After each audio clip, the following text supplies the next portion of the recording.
chanceler alemão Olaf Scholz mostrou-se firme sobre a Ucrânia não usar armas ocidentais para atingir alvos russos, mas deu um passo na direção do presidente francês no terceiro e último dia da histórica visita de Estado de Emmanuel Macron à Alemanha.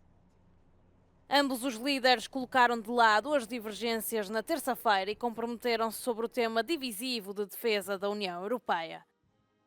O chanceler alemão também se mostrou mais aberto sobre os termos da ajuda militar à Ucrânia, afirmando que Kiev deve ser autorizada a atingir alvos militares no território da Rússia, mas não outros alvos. Uma mudança no discurso de Scholz, que anteriormente tinha alertado para o risco de escalada do conflito. Sie ist angegriffen und darf sich verteidigen. Da finde ich das schon merkwürdig, wenn einige Diskussionen führen, dass sie sich nicht verteidigen dürfte und Maßnahmen, die dazu geeignet sind, nicht ergreifen dürfte. Das hat es von uns aus, von anderen Ländern Europas, von befreundeten Staaten im internationalen Bereich niemals als Anforderung gegeben und wird es auch nicht geben. Já Emmanuel Macron procurou enterrar os desentendimentos com Berlim, que decidiu criar um projeto europeu de escudo antimísseis sem incluir Paris. As diferentes visões sobre a defesa e os laços económicos com a China e os Estados Unidos também abalaram as relações franco-alemãs. Whilst Macron supports greater European independence in defence and to shield the EU economy from unfair Chinese and American competition, Scholz underlines the importance of transatlantic treaties and trade relations with China. This meeting, ahead of the EU vote, marks a turning point in domestic EU politics. Com as eleições europeias à porta, a visita de Estado foi importante para mostrar uma frente franco-alemã unida, o que nem sempre foi fácil, sobretudo em matérias como a Ucrânia e as relações económicas com a China e os Estados Unidos. A União Europeia está a considerar reativar a missão de assistência fronteiriça no posto de passagem de Rafah, na faixa de Gaza. Esta missão foi criada em 2005 para apoiar a autoridade palestiniana no controlo da fronteira de acordo com os padrões internacionais. A missão foi depois suspensa quando o Hamas assumiu o poder na faixa de Gaza em 2007. Desde então, o Egito tem controlado a passagem das fronteiras, mas a União Europeia gostaria de estar mais presente no terreno. For the time being, one of the major questions that the EU needs to solve before reconsidering and implementing also EU ban is who will be in control over the Gaza Strip Rafah border. Will Egypt, that insists also on the PA returning to the Gaza Strip, have its role to play? Will Israel also allow it, for example, to have people freely leaving the Gaza Strip also in the future after it suspends its military assault? And these questions will very much determine the possibility of EU ban to be active on the ground and to play a positive role. O relançamento da missão de assistência fronteiriça no posto de passagem de Rafah não será fácil. Uma das principais dificuldades será o facto de Israel poder impedir a missão de executar o mandato. Outro fator de incerteza é naturalmente o Hamas, que exerce maior controle do lado palestiniano. I'm not sure that the timing is excellent. Yet, on the other hand, the EU needs to look for more access and a more presence on the ground because it knows that it is very much also a, a player in the conflict, and it wants to be more of a player because, of course, the United States have mainly been the player.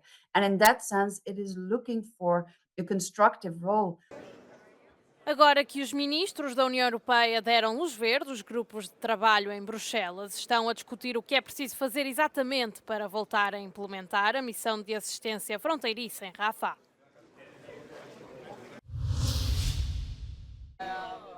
Um novo ataque israelita na terça-feira matou pelo menos 37 pessoas nos arredores da cidade de Rafah, no sul da faixa de Gaza. Os bombardeamentos atingiram a área onde ocorreu um incêndio mortal num campo de palestinianos deslocados na madrugada de segunda-feira, na sequência de um ataque das forças de Tel Aviv.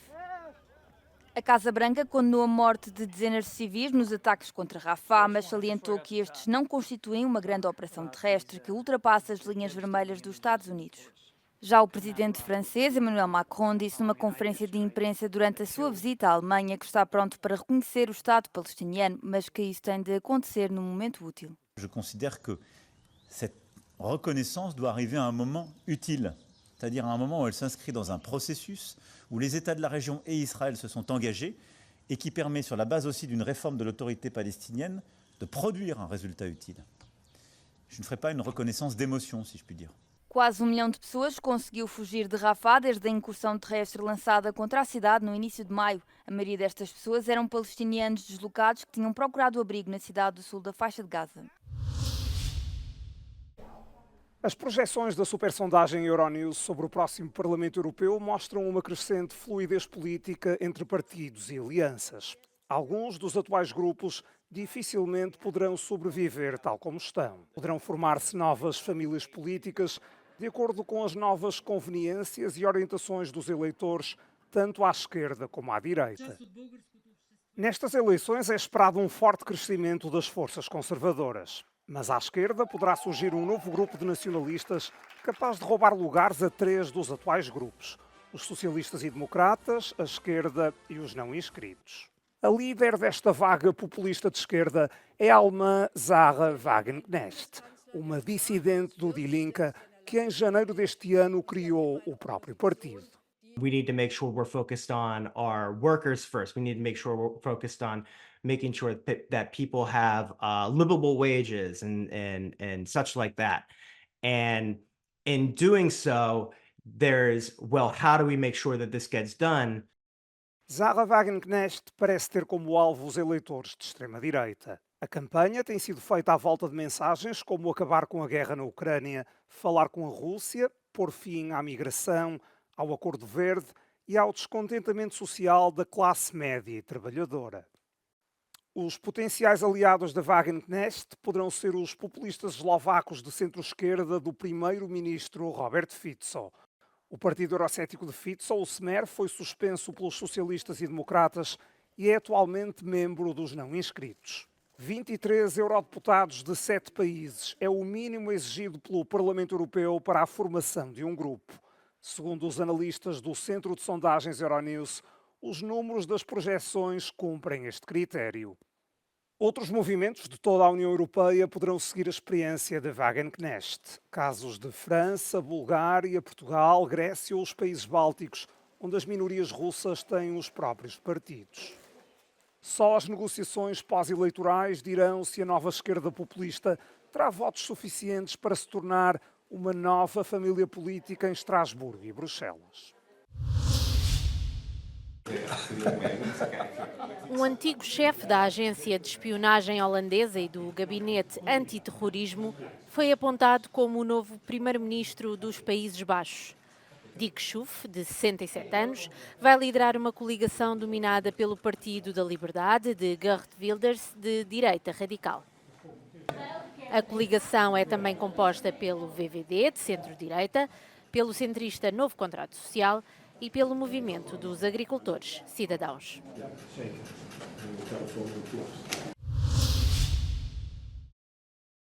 O Parlamento da Geórgia anulou o veto da presidente do país e deu luz verde à chamada lei sobre os agentes estrangeiros.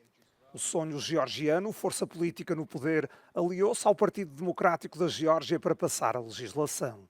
Juntos têm 84 dos 150 lugares do hemiciclo. Bastava uma maioria simples de 76 votos para fazer cair o veto presidencial. O documento regressa agora à chefe de Estado para promulgação. Se Zurabishvili se recusar a fazê-lo, o presidente do Parlamento, membro do sonho georgiano, pode publicar a lei. Segundo a legislação, a comunicação social e as organizações não governamentais que recebam mais de 20% do financiamento do exterior ficam sujeitas à supervisão.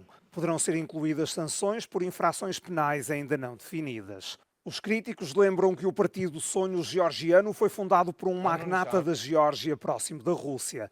O objetivo da legislação, dizem, é cimentar o controlo do partido no poder antes das eleições do final do ano. O sonho georgiano insiste que a intenção é apenas aumentar a transparência e reitera o compromisso de adesão à União Europeia.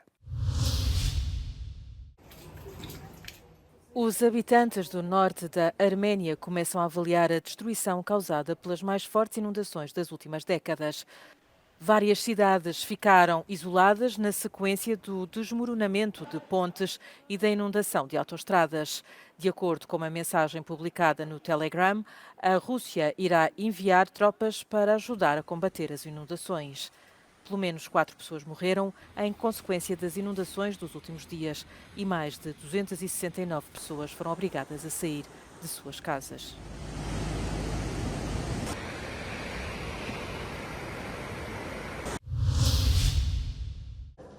Em todo o Paquistão, os hospitais estão a tratar centenas de vítimas de insolação.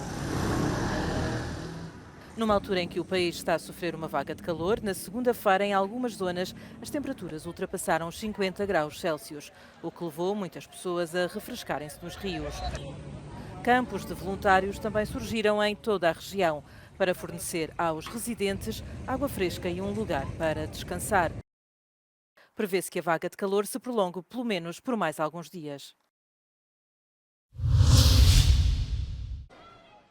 O ator Robert De Niro, uma das celebridades que apoiam a recandidatura de Joe Biden nas próximas presidenciais norte-americanas, apelidou o antigo presidente do país, Donald Trump, de palhaço. O comentário ocorreu na terça-feira, quando o ator estava a participar numa ação de campanha dos democratas junto ao Tribunal de Nova Iorque, onde Trump está a ser julgado por alegada falsificação de documentos para encobrir um suborno pago à atriz pornográfica Stormy Daniels. O julgamento de Trump começou no final de março e entrou esta semana na fase das alegações finais.